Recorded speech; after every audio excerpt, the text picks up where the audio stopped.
என்னாடுடைய சிவனையை போற்றி, எந்நாட்டவர்க்கும் இறைவா போற்றி. அனைவருக்கும் வணக்கம். நாம் இன்னைக்கு பார்க்கக்கூடிய பதிவு என்னன்னு பார்த்தீங்கன்னா, அனுஷம் நட்சத்திரத்தினுடைய பலன்கள் என்ன, என்ன வழிபாடுகள் செய்யலாம், தசாபுத்திகள் என்ன, எப்படி இருக்கும் அப்படிங்கிறத பற்றி தான் நம்ம முழுமையாக பார்க்க போகிறோம்.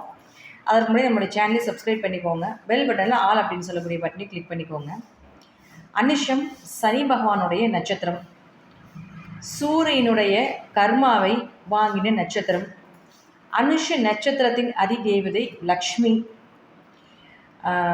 விருச்சிக ராசியில், அதாவது ராசிக்கு அதிபதி செவ்வாய்.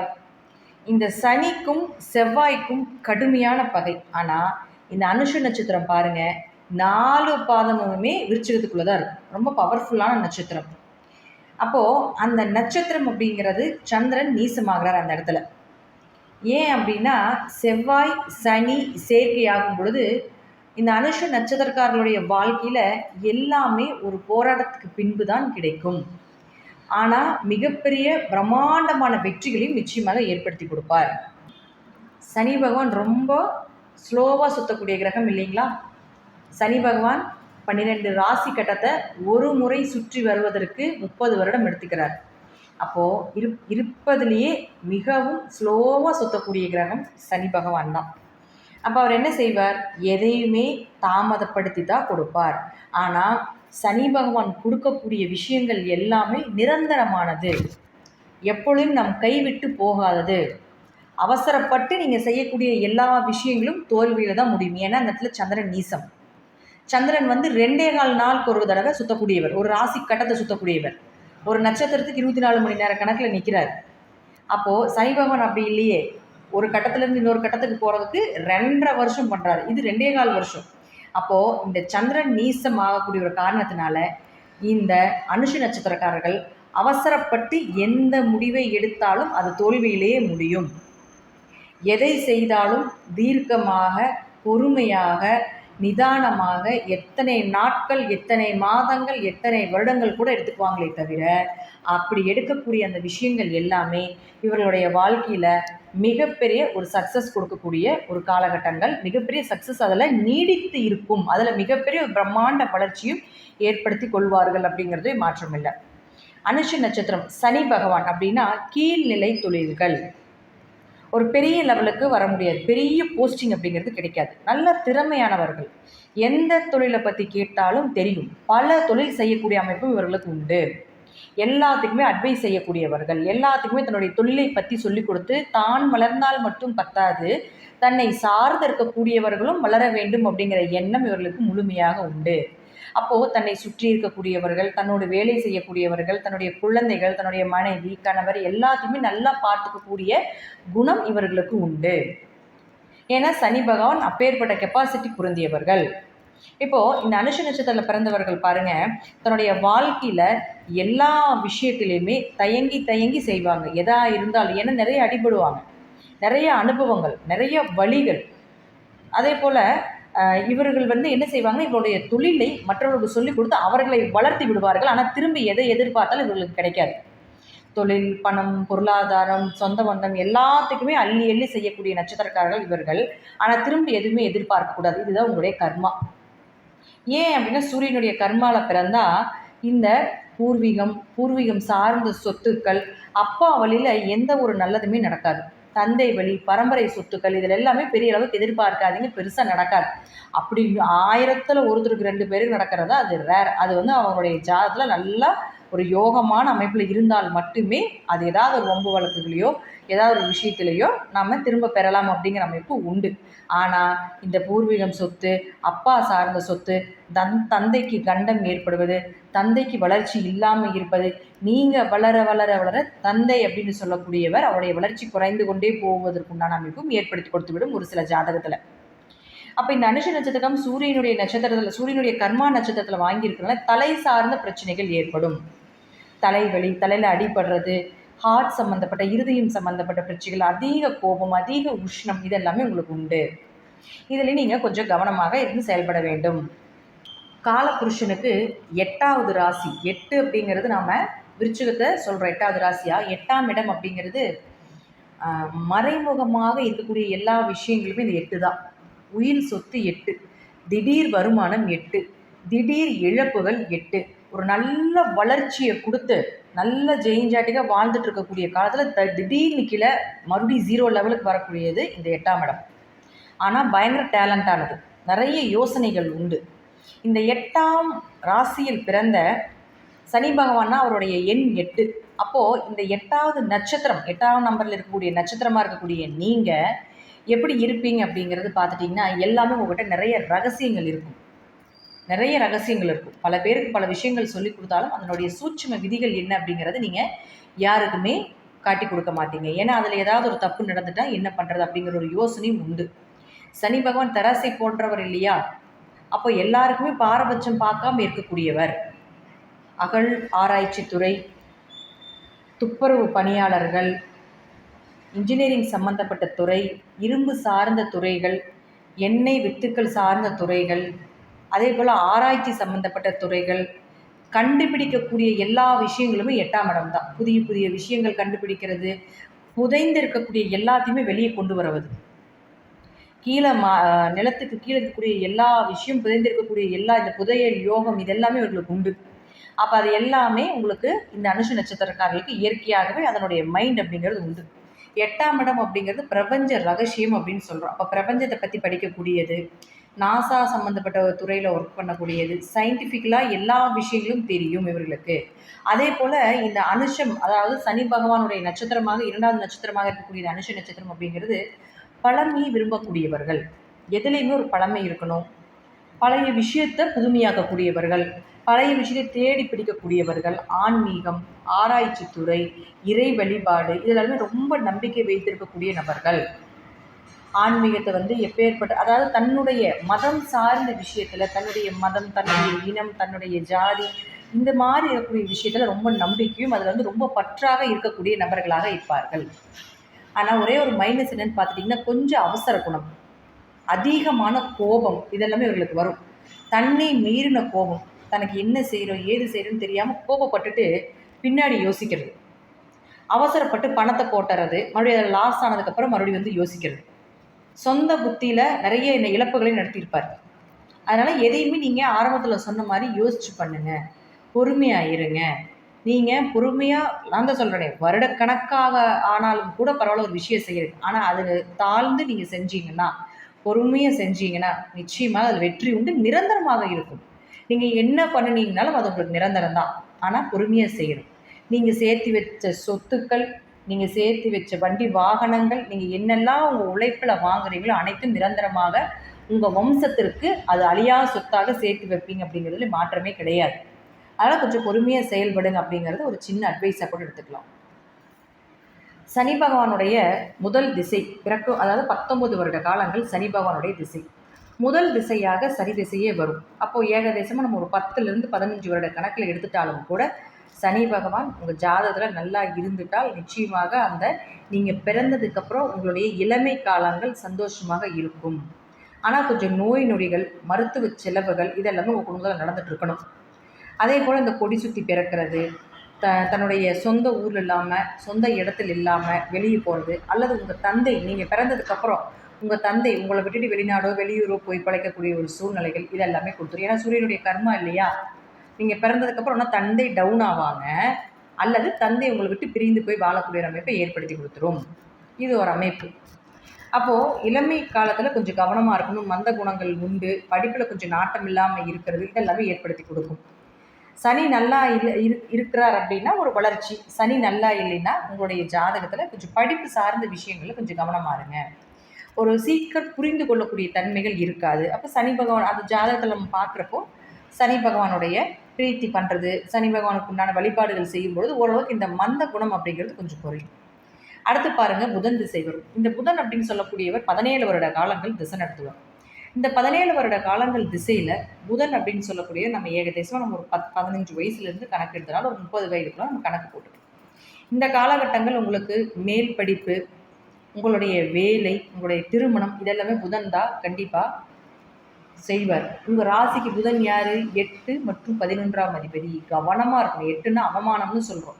பொதுவாகவே இந்த அனுஷ நட்சத்திரக்காரர்கள் நிறைய அவமானப்படுவீங்க. அவமானப்பட்டதுக்கப்புறம் தான் ஒரு வளர்ச்சி. ஒருத்தர் உங்களை பார்த்து அசிங்கப்படுத்தி நீ எல்லாம் மேலே வருவியா அப்படின்னு சொன்னதுக்கப்புறம் தான் உங்களுக்கு அந்த வெறி வந்து மேலே வரக்கூடிய அமைப்பை கொடுக்கும். அப்போது அடுத்தது பாருங்கள், புதனுடைய திசை வரும். அப்போது 8-11ஆம் அதிபதி புதன் நல்லா கண்டிப்பாக இருக்கணும் ஜாதகத்தில். ஏன்னா புதன் தான் உங்களுடைய வாழ்க்கையை நிர்ணயிக்கக்கூடிய ஒரு கிரகம். அப்போ புதன் என்ன செய்வார்? நிச்சயமாக நல்லா இருந்துட்டால் நல்ல படிப்பு, மேல் படிப்பு, வெளிநாடு வேலைகள், சீக்கிரமாக எல்லாத்துக்குமே யூகிக்கக்கூடிய தன்மைகள் இதெல்லாமே நிச்சயமாக ஏற்படுத்தி கொடுத்துருவார். அதே போல் எதிர்பார்த்த திருமண வரன், ஃபினான்ஸ் சம்மந்தப்பட்டது, பணப்புழக்கம் 11ங்கிறது பணப்புழக்கத்தை சொல்லக்கூடிய ஒரு இடம்.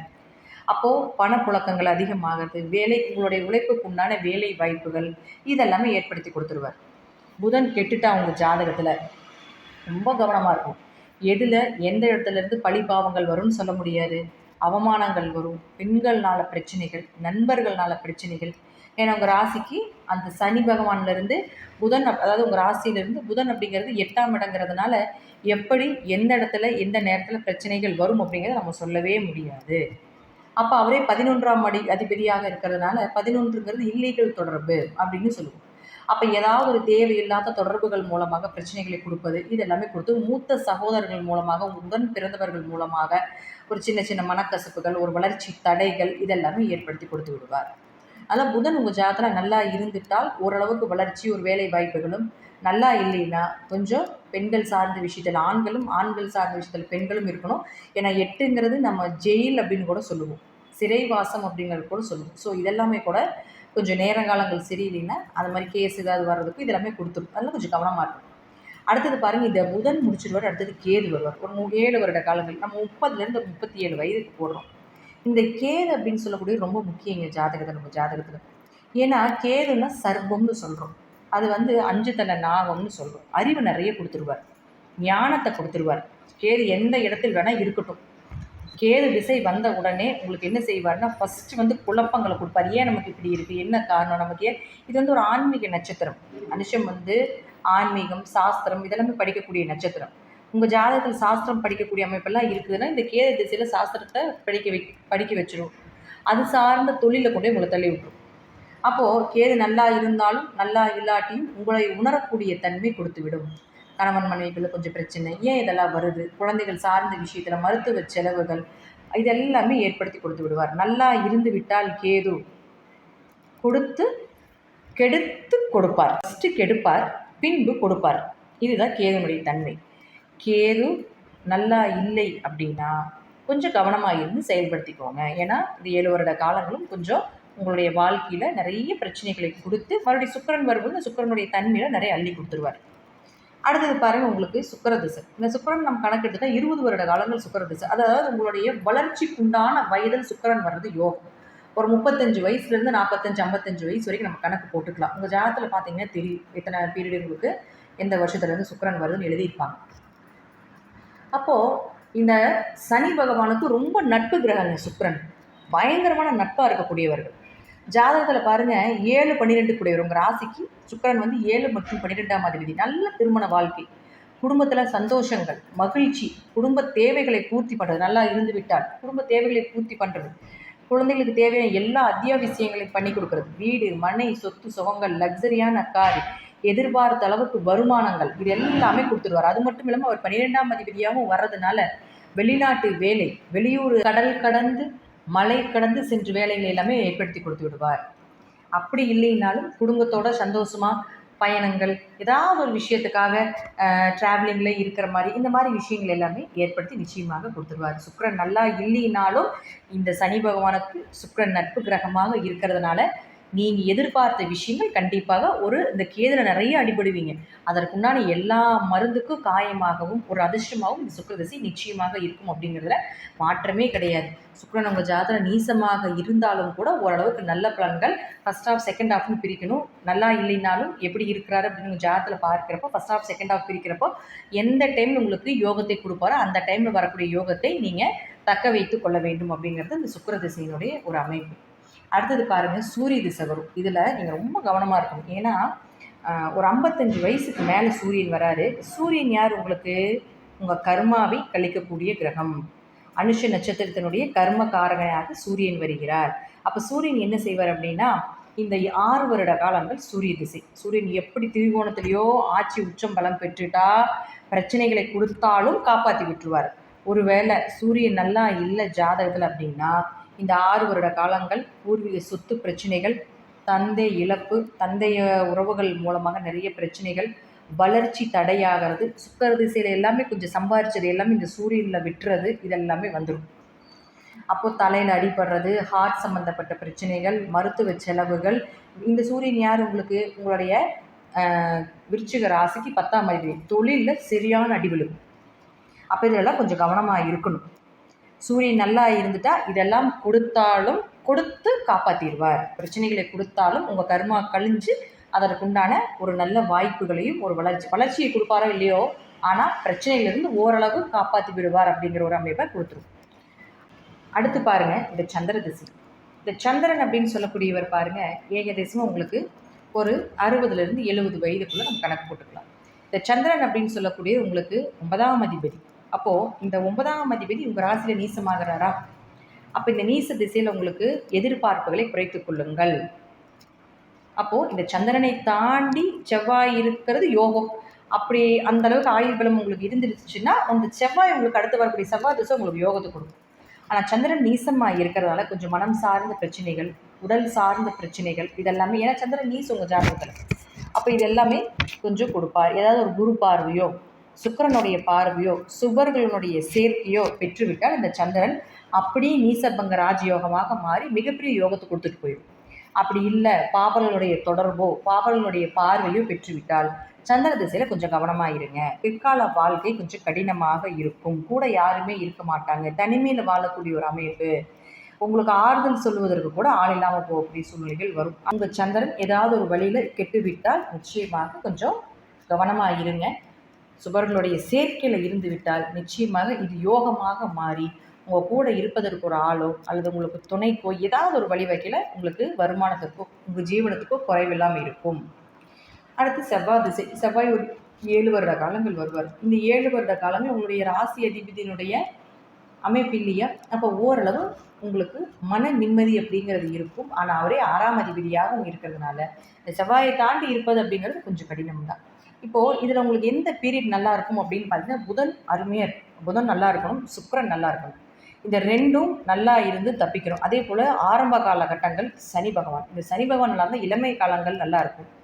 புதன் நல்லா இருக்கணும். இது உங்களுக்கு பொருளாதார வளர்ச்சியை நல்லா கொடுத்துரும். அதே போல் பாருங்கள், சுக்கிரன் நல்லா இருந்தாலும் இல்லாட்டியும் அந்த பீரியடில் கொஞ்சம் வரக்கூடிய பணத்தை கொஞ்சம் சேஃப்டி பண்ணியிருக்கோங்க. கனரக வாகனங்கள் இயக்குவது, இன்ஜினியரிங் சார்ந்த துறைகளில் இருப்பது, அதே போல் பாருங்கள் மெடிக்கல் சம்மந்தப்பட்டது, இன்சூரன்ஸ் சம்மந்தப்பட்டது, இதில் எல்லாமே கொஞ்சம் இந்த துறை சார்ந்த விஷயங்கள் எல்லாமே உங்களுக்கு சாதகமாக வரும். அரசு பதவிகள், அரசால் வரக்கூடிய ஒரு வருமானங்கள் அப்படிங்கிறது நிச்சயமாக உங்களுக்கு கிடைக்கும். நீங்கள் எதா இருந்தாலும் மேல்நிலையில் போக முடியாது. ஏதாவது ஒரு சூரியனோ குருவோ தொடர்பு இருந்தால் ஹை போஸ்டிங் போகலாம். இல்லைன்னா என்ன போஸ்டிங் வருதோ அதை சார்ந்து போகணும். ஏன்னா அனுஷம் அப்படிங்கிறது சனி பகவானுடைய நட்சத்திரம் இல்லையா? அதனால் உங்களுக்கு கொஞ்சம் எல்லாமே கீழ்நிலை வேலைகளாக தான் அமையும் அப்படிங்கிற அமைப்பு உண்டு. கவர்மெண்ட் வேலையில் ஒரு சூப்பர்வைசிங் கான்ட்ராக்ட் பண்ணுறது இதெல்லாமே கிடைக்கும். மேலே உயர் அதிகாரி பதவிக்கு போகிறதுக்கு வாய்ப்புகள் கொஞ்சம் குறைவு தான். அதனால் நீங்கள் இது சார்ந்த தொழிலை நீங்கள் தேர்வு செய்து எடுத்துக்கோங்க. அதே போல் கவர்மெண்ட் வேலை கிடைக்கலையா விட்டுட்டு அடுத்த வேலை என்னமோ அதை தேடுறதுக்கு போங்க. ஏன்னா இந்த அனுஷ நட்சத்திரக்காரங்க, ஏன்னா செவ்வாய் அப்படிங்கிறது அரசு கிரகம். அதே போல் இந்த அனுஷ நட்சத்திரம் அப்படிங்கிறதும் அரசு நட்சத்திரம். இது எல்லாமே அரசாங்க வேலையை அதிகமாக எதிர்பார்ப்பீங்க. ஸோ அரசாங்க வேலை உங்கள் ஜாதகத்தில் இருக்கான்னு ஃபஸ்ட்டு பாருங்கள். இல்லைன்னா அதை விட்டுட்டு நீங்கள் மறுபடியும் உங்களுக்கு என்ன சார்ந்து இருக்கோ அதில் எல்லாமே நீங்கள் சென்று பயனடையலாம் அப்படிங்கிற ஒரு அமைப்பு. அதே போல் அரசியல் துறையில் இருக்கக்கூடியவர்களும் நிறையா இருப்பாங்க. இந்த துறையில் மக்கள் கூட்டம் எப்பொழுதுமே இவர்களுக்கு இருந்துக்கிட்டே இருக்கும். மக்கள் சார்ந்த விஷயங்கள், மக்கள் கூட்டம், அரசியல்வாதிகளுடைய தொடர்புகள் இதெல்லாமே நிச்சயமாக இந்த அனுச நட்சத்திரக்காரர்களுக்கு இயற்கையாகவே அமையப்பெற்ற ஒரு அமைப்பாக இருக்கும். அதே போல் டிரைவிங் சம்மந்தப்பட்டது, இது சார்ந்த துறைகள், இன்சூரன்ஸ் சார்ந்த துறைகள், இது எல்லாமே உங்களுக்கு சிறப்பாக வரும். மளிகை சார்ந்த துறை, ஷேர் மார்க்கெட் சம்மந்தப்பட்ட துறைகள். திறமை ரொம்ப ஜாஸ்தி, திறமைக்குண்டான ஊதியம் கொஞ்சம் குறைவு. ஆனால் இதில் இன்னொரு என்னென்னு பார்த்துட்டிங்கன்னா, உங்களை விட திறமையானவர்கள் எல்லாமே உங்களை விட மீறிட்டு போவாங்க. ஆனால் நீங்கள் அந்த அனுஷ நட்சத்திரம் சனி பகவானுடைய நட்சத்திரமாக இருக்கிறதுனால ஒரு லிமிட்டட் வரைக்கும் தான் உங்களுக்கு அந்த அமைப்பை ஏற்படுத்தி கொடுக்கும். பிற்கால வாழ்க்கை கொஞ்சம் யோகத்தை கொடுக்கலாம். அதுவும் என்ன திசை நல்லா இருக்கும் அந்த திசையில் நீங்கள் கொஞ்சம் யோகத்தை பெறுவது என்பது ஒரு சிறப்பான ஒரு விஷயமா இருக்கும். உங்களுக்கு உண்டான வழிபாடுகள் அப்படின்னு பார்த்துட்டிங்கன்னா, செவ்வாயினுடைய ராசி விருச்சகம். அதனால் குகைக்குள் இருக்கக்கூடிய முருகனை வழிபாடு செய்வது. அதே போல் குகைக்குள் இருக்கக்கூடிய முருகன் வழிபாடு ப்ளஸ் நீங்கள் பார்த்தீங்கன்னா லக்ஷ்மி தாயார் அதிகமாக வழிபாடு பண்ணணும். லக்ஷ்மி அப்படிங்கிறவர் தான் உங்களுடைய அதி தேவதை. அதுவும் சனிக்கிழமை போய் லக்ஷ்மி வழிபாடு பண்ணுறது, செவ்வாய்க்கிழமை லக்ஷ்மியை வழிபாடு பண்ணுறதுல ரொம்ப விசேஷம். அடுத்து அந்த நட்சத்திரத்தில் பிறந்த மகான் யாருன்னு பார்த்துட்டிங்கன்னா பெரியவர், மகா பெரியவர். அவருடைய வழிபாடுகள் ரொம்ப விசேஷம். வருடத்திற்கு ஒரு முறையாவது காஞ்சி காமாட்சி அம்மனை போய் பார்த்துட்டு வாங்க. அதுவும் ரொம்ப விசேஷமான ஒரு அமைப்பை ஏற்படுத்தி கொடுக்கும். சனி பகவான் அப்படின்னா கீழ்நிலை தொழில் இருக்கக்கூடியவர்கள் அர்த்தம். அப்போ அவர்களுக்கு எல்லாமே உதவி செய்வது, பிச்சை எடுத்துகிட்டு இருக்கக்கூடியவர்களுக்கு உதவி செய்வது, அன்னதானம் பண்ணுறது, இதெல்லாம் ரொம்ப விசேஷம். இதெல்லாமே நீங்கள் ரெகுலராக பண்ணலாம். இந்த பதிவுகள் உங்களுக்கு பிடிச்சிருந்தா ஷேர் பண்ணுங்கள். அதே போல் இந்த விஷயங்கள் எல்லாமே ரெகுலராக பண்ணிட்டு வாங்க. தசாபுத்திகளுக்கு தகுந்தது போல் சில விஷயங்களை நீங்கள் உங்களை மாற்றிக்கொள்வது என்பது ஒரு சிறப்பான விஷயமாக இருக்கும். நன்றி. மீண்டும் ஒரு நல்ல பதிவில் சந்திக்கலாம். திருச்சிற்றம்பலம், தில்லையம்பலம், ஸ்ரீ நரசிம்ம திருவிகை சரணம்.